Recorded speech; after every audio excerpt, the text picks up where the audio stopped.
네, 안녕하십니까. 네. 아시안 게임까지 이제 한 2년 정도 남은 거죠?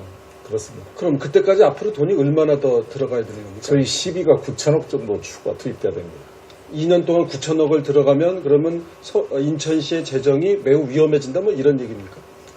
아까 금방 보도된 것처럼 예산 대비 부채 비율이 37.7%인데 경기장을 현재 건설하는데 추가로 들어가야 할 비용이 9천억쯤 되거든요.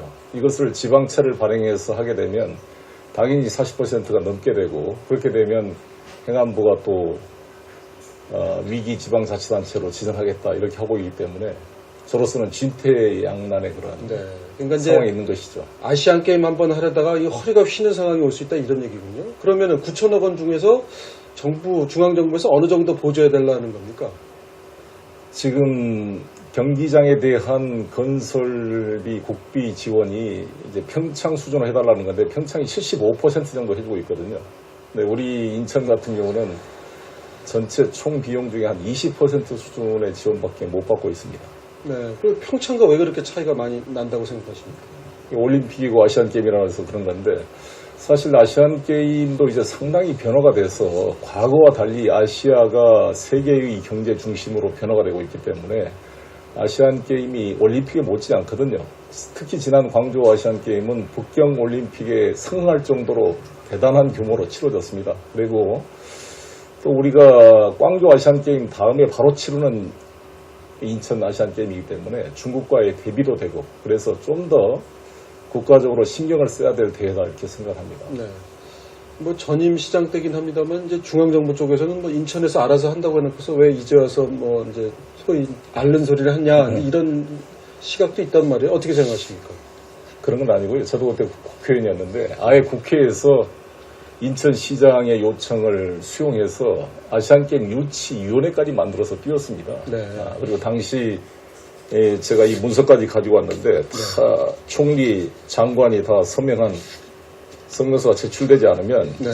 이게 될 수가 없어요. 유치가 안 됩니다. 어디 네. 기획재정부 장관이나 국무총리의 사인이 네. 다 이렇게 돼 있어서 네.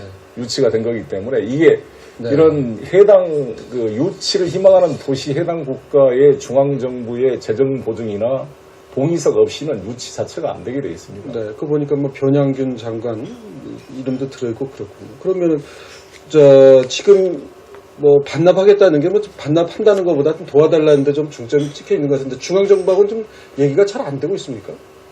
이야기를 하고 있는데 잘 쉽게 수용이 잘 안 되고 특히 기획재정부가 아주 완강한 입장을 취하고 있습니다. 네. 문화관광부는 도와주려고 노력을 하는데 네. 그래서 사실 이 문제는 우리가 서울 아시안게임, 부산 아시안게임 다음에 우리나라 세 번째 도시인 인천 아시안게임이 치를 차례가 돼 있습니다. 사실은 돼 있고 지금 논란이 되는 게 서구 아시안게임 주경기장 문제인데 주경기장 문제를 가지고 이제 전임 시장 때 알아서 하겠다 해놓고 왜 도와주냐 이게 쟁점이 되어 있습니다. 근데 제가 이제 시장이 돼서 이것은 안 할 수가 없었다고 판단했던 이유가 서구를 가보면 여러 가지의 그런 국책시설이 집중되어 있어가지고 엄청난 환경적인 불이익을 받고 있어요. 특히 수도권 쓰레기를 다 소화하고 있는 수도권 쓰레기 매립지가 바로 그 서구 쪽에 주경기장 건너편에 위치하고 있어서 많은 불이익이 있습니다. 그리고 또 거기에 화력발전소를 비롯해서 주변에 쓸만한 시설이 하나 없어요. 어디 결혼식이나 어떤 뭐 특별한 회합을 할 장소도 없습니다. 그래서 이걸 만들어야 되고 특히 문학경기장을 이제 수리해서 써보려고 그러니까 거기가 절벽을 깎아서 만들다 보니까 여러 가지 주변 보안 문제나 주변 시설에 문제점이 많이 있어가지고 불가피하게 양 측면을 고려해서 제가 아시안게임 주 경기장을 짓기로 한 건데 이걸 가지고 지원을 안 해주고 있는 것이죠. 지금. 네. 그러니까 하여튼 이제 인천 서구 입장을 보거나 여러 가지 감안했을 때 새로 하나 짓는 게 낫다. 근데 대신, 대신 제가 아주 예산을 절감시켰습니다. 예산을 절감하셨다고 하는데 이제 다른 분들은 인천에서도 좀 자구 노력이 있어야 하는 것 아니냐는 얘기도 그렇습니다. 있습니다. 크게 저희가 자구 노력을 한 것은 저희가 아시안게임 선수촌을 짓지를 않고 보금자리 주택을 임대해서 쓰는 것으로 아주 1조 6천억이나 되는 그 돈을 절감을 시켰고요. 일시적 수요를 절감을 시켰고 또 제가 막 시장이 돼서 보니까 경기장 건설 비용이 총 2조 5천억 규모로 돼 있던 거를 1조 9천억으로 6천억을 또 줄였습니다. 주 경기장도 7만 석으로 돼 있던 규모를 3만석, 가변석 3만석에서 6만석 규모로 줄이고 설계 단계에서부터 경기를 치르고 난 이후에 사후 활용도를 높여서 손해가 나지 않도록 설계 단계에서부터 이걸 만들었습니다. 여러 가지 저희들이 자구 노력을 했고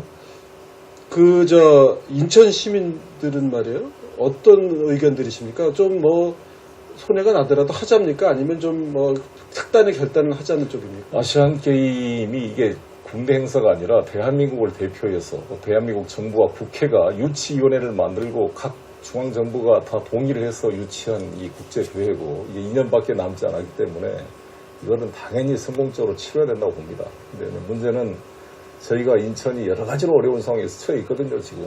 이게 아시안게임만 문제가 아니라 이전 정부 때 쌓이는 부채, 이자, 원리금만 제가 보니까 1년에 한 3,200억을 제가 갚아야 돼요. 제가 출근하면 하는 일이 네. 이자, 원리금 그 서명하는 게 첫 일과의 시작입니다. 이것과 동시에 최근에 부동산 경기가 하락하다 보니까 마치 가뭄에 비를 기다리는 농민처럼 부동산 경기가 완전히 추락을 해서 부동산에 의존하고 있는 지방 세수가 현격하게 줄어들고 있어요. 예, 알겠습니다. 저희뿐만 아니라 모든 지방 정부가 그렇습니다. 뭐 기울어진 가세를 이어받았다 뭐 이런 말씀들도 들리는데 시청자 여러분들 보내주신 의견 한번 살펴보도록 하겠습니다.